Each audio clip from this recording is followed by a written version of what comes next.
অন্তর্বর্তী সরকারের নতুন নীতিমালা বাস্তবায়ন হলে দেশে ব্রডব্যান্ড ইন্টারনেটের দাম বাড়বে প্রায় 11 থেকে 20% পর্যন্ত। এমন তথ্য জানিয়েছে internet service providers association of Bangladesh. তাদের অভিযোগ, স্টারলিংকে অবৈধ সুবিধা দিতে গিয়ে ব্রডব্যান্ড ইন্টারনেটের দাম বাড়ানোর পায়তারা করছে সরকার। দেশীয় উদ্যোক্তাদের ব্যবসা ধস করে টেলিকম খাতকে পুরোপুরি বিদেশিদের হাতে তুলে দেওয়ার চক্রান্ত করছে বলেও অভিযোগ আইএসপিএবির।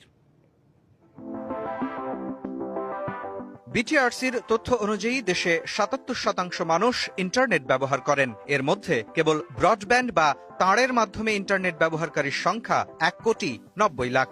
বড় অঙ্কের এ ইন্টারনেট ব্যবহারকারীদের জন্য দুঃসংবাদ। নতুন টেলিকম নীতিমালায় বাড়ছে ব্রডব্যান্ড ইন্টারনেট লাইসেন্স খরচ, যে কারণে বাড়বে ব্রডব্যান্ড ইন্টারনেটের দামও।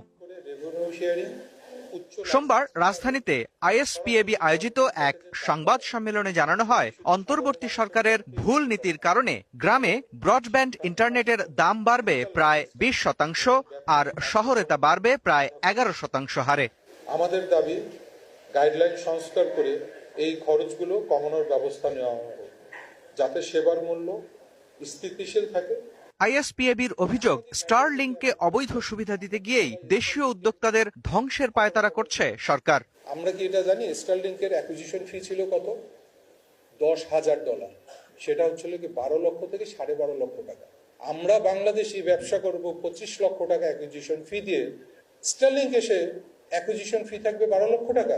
বৈষম্যর একটা গান গেয়ে নতুন দেশ হলো, নতুন সরকার হলো, তাদের কাছ থেকে কি আমরা এটা পেতে পারি?